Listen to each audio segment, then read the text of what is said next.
Welcome back. You are listening to episode 4 on the What I Know for Sure podcast. I'm your host, Kelly, and honestly, this might end up being a little bit depressing, but I'm going to do my best to keep this as positive as possible. But I want to talk about really the past year of my life, the grief that has come along with it.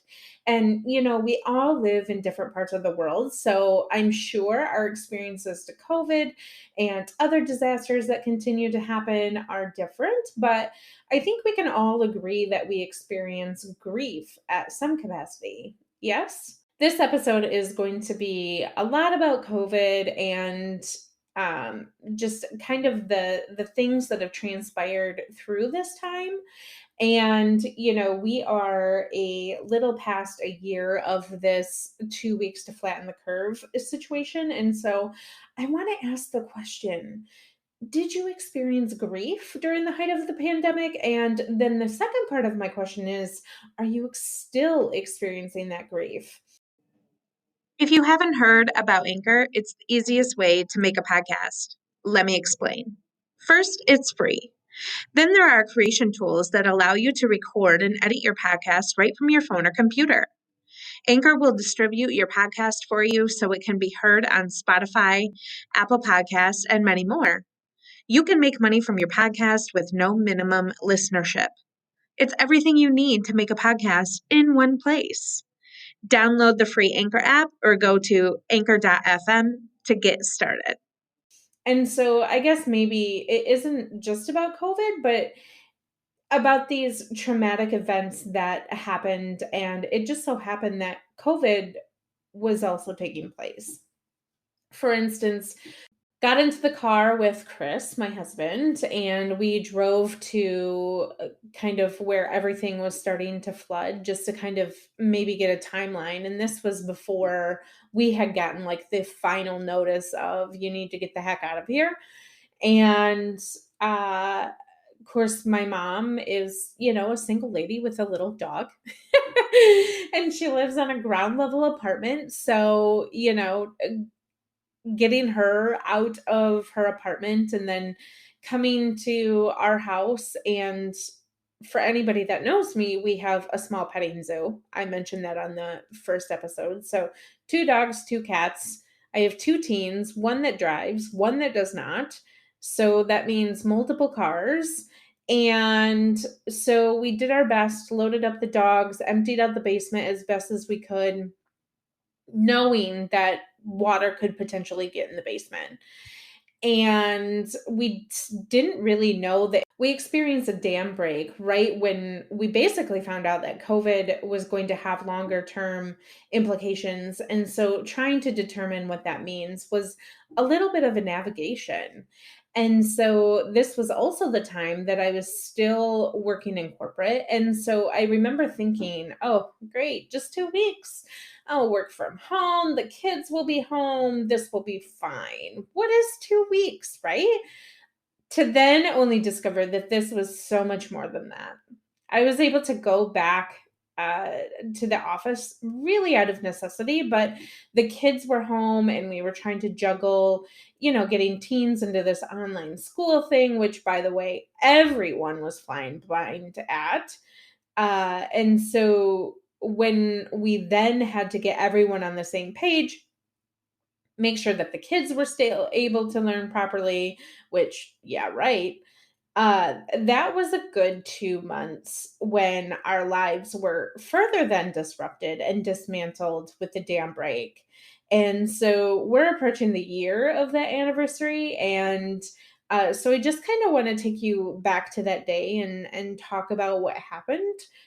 Because if you're not like on my personal Instagram, you may not even know that we had that experience. And so May of 2020, we I remember this distinctly. We were at home and watching some sort of TV, and all of a sudden our TV, had the thing that pans along the bottom of the TV to let of emergencies and things like that. And so it was the emergency thing that came up and let us know that they were evacuating a town over from us.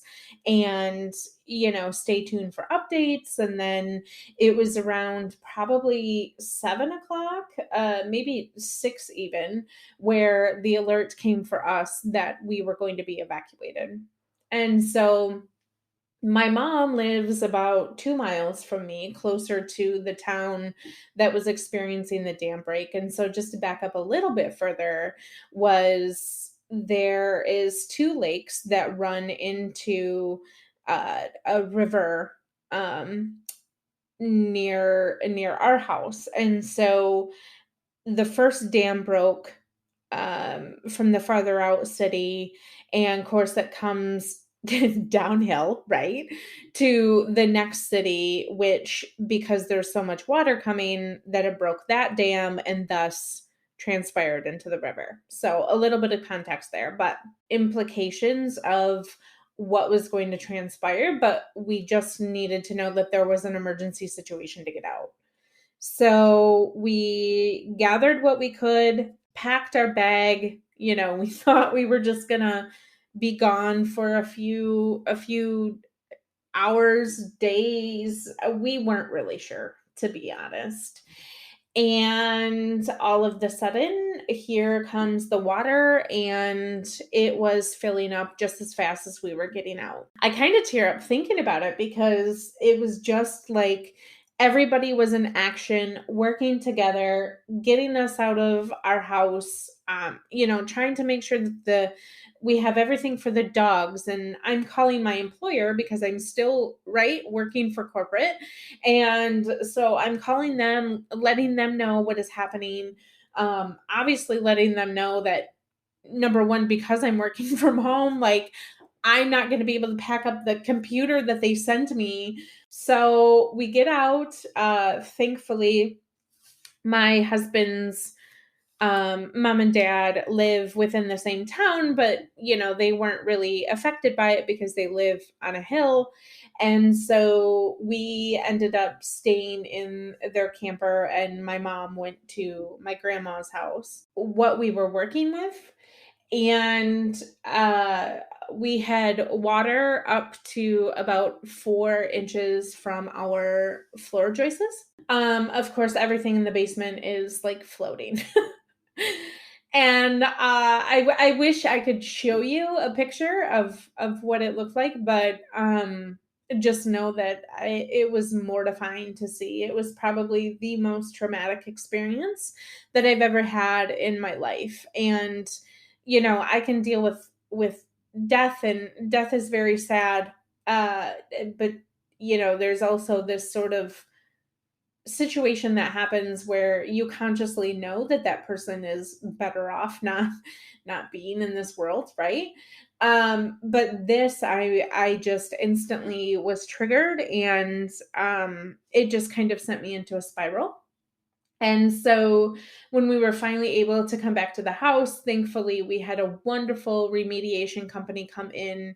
They emptied out the basement, and so here we are sorting through our belongings, trying to salvage anything that we possibly could. And ultimately, towards the end of it, I was so mentally whipped that I just sent everything to the road because it's just stuff, right? It is just stuff and things. And so with that came a lot of symptoms of grief. Sad for the things that I had built kind of my whole life to move from place to place to place. And Christmas is a very big part of my life, and I love it dearly. And mourning those things that I had lost was just taxing, on top of, right, no guarantee that anything is going to get restored, no guarantee that anything is going to get repaired, and trying to navigate and figure out this unknown situation on top of COVID still being very active and very present because COVID was quote unquote brand new. um it was a lot, and it was something that I would not wish on my worst enemy to go through. Thankfully, the company that I worked for rallied. Me and another colleague were affected, so they rallied together and got donations together so that we were able to repurchase things, so that our basement could function the way that we had utilized it before. And it was just an all-encompassing situation that left me feeling very ragged. And so that's a little bit of context. There was a ton of grieving that was happening with me personally. I found myself in a really depressive state, having to deal with the upheaval of putting our basement back together and wrestle with the end of the school year that was happening. It was just a lot.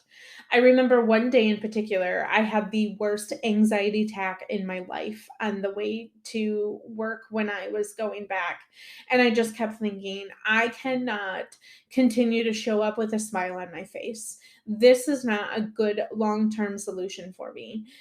Fighting through the unknowns of being deemed quote unquote essential, worrying about Chris, and if he's staying safe because he continued to work through this whole thing, and really just the sanity of our children through all of this. It was all just too much, but I had to keep showing up for everybody because oftentimes I am the one who is looked to for answers. I am the one who, oftentimes as a mom, that's who you are. That's the pillar of strength that you carry in your family, is being that person who the kids come to for answers. We joke around on social media about, going to the bathroom and the kid having their fingers underneath the door, right? But in reality, like, that's a role that we sort of take on in our family as this pillar of strength, that the kids are looking to the mom to console them, to have the answers, to be available to carry their mindset. Only I didn't I don't think I had any answers available, and to be honest, I still don't have those answers. And if someone who really knows me, they will agree that I like to have the answers and I like to have a plan for everything. I remember when Chris and I were flying back and forth to see each other, and we were kind of talking about our future. And I remember being in the car on the way to the airport, and I giggle about it now, but it's so funny. I had in the back of my notebook, like, questions. How are we going to manage our children? Where will we live? Like, what is our timeline? All of these things. And so that is just generally how my brain works.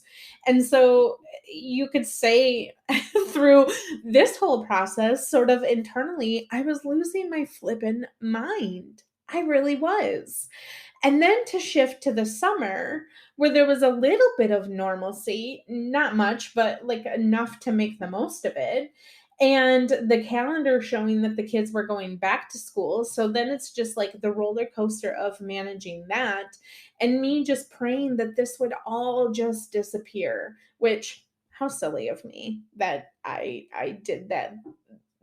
But now the brain sort of transitions to providing me strength to get through this. But anyhow, but the grieving process through the roller coasters of emotions, and essentially during certain parts of the year having to start the grieving process over multiple times, really just laid me out. And maybe you're feeling that way too, right? Because we all have situations and family things too, that it's just this constant roller coaster of grief that seems to happen. And so this constant fear left me hanging on with a thread. But I also felt like nobody was talking about the grief that comes with this type of situation. Everyone I saw on social media was just worried about, like, the kids getting an education and what will we do. And still, I sort of see it all the time with the kids getting back into sports and pushing them to have this quote unquote normalcy.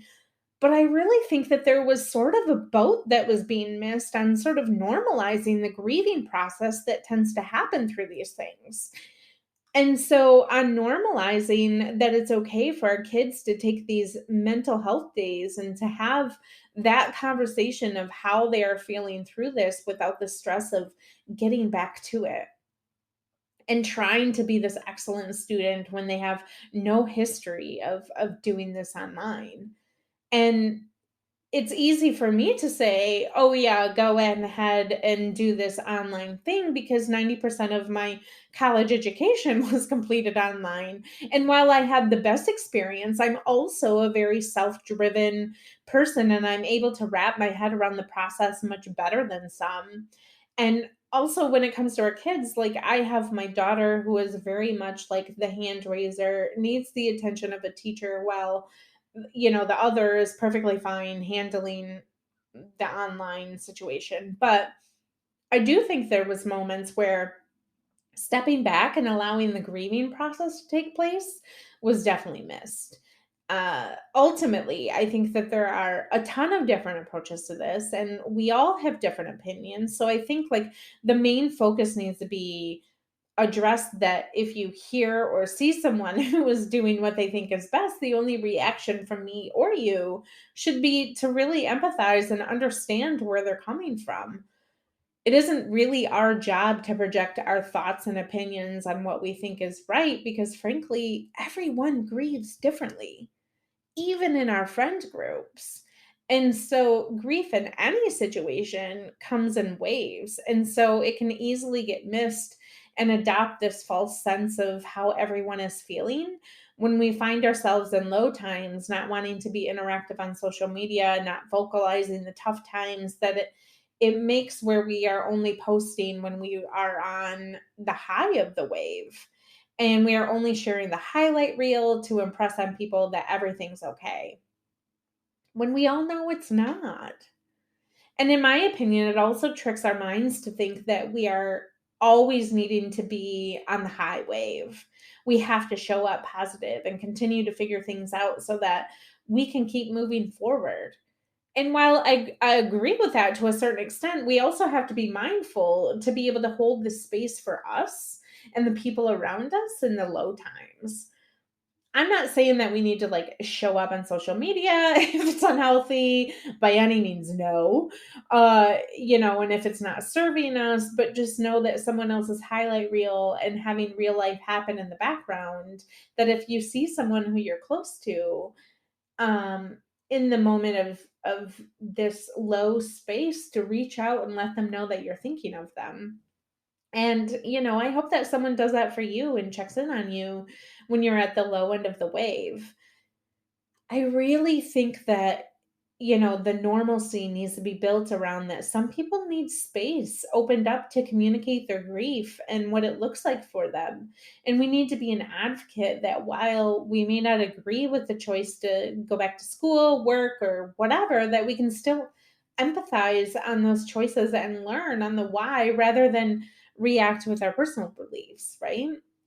And really, this isn't just for COVID, right? This is for anything that involves tough decisions or people who are walking through a dark time. Like, we really need to focus on loving on each other through the tough times and tough decisions through grief. Grief comes at us at the most interesting times. And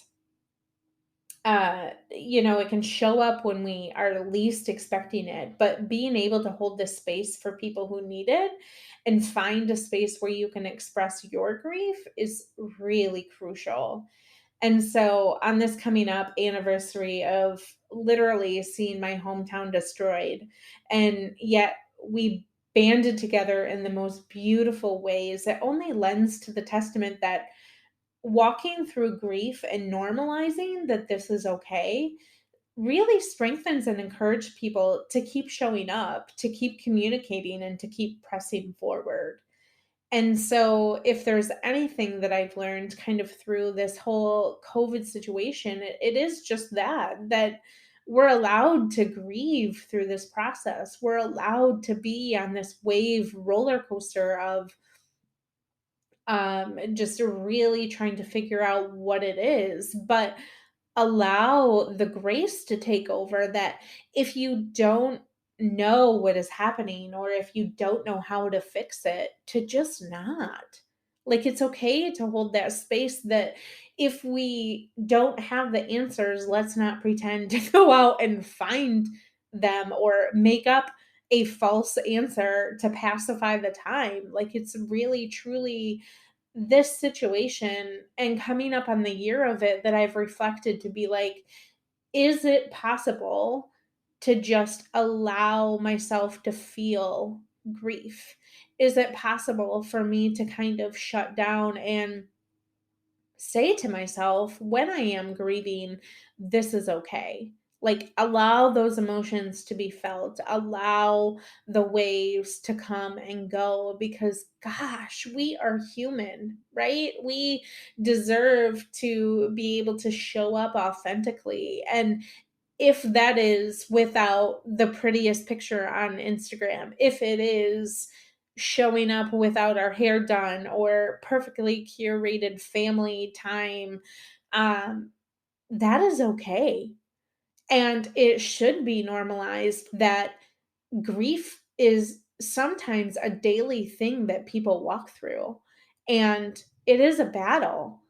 And so being able to hold the space for people who you love dearly, or even just a random stranger on the internet that, if they show up in your feed one day with just something hard hitting that isn't the normal positive Patty situation, to hold that space for them and say, you are allowed to be here and you are allowed to do this because you're a freaking human, man. I really hope that we all understand that we don't have all the answers.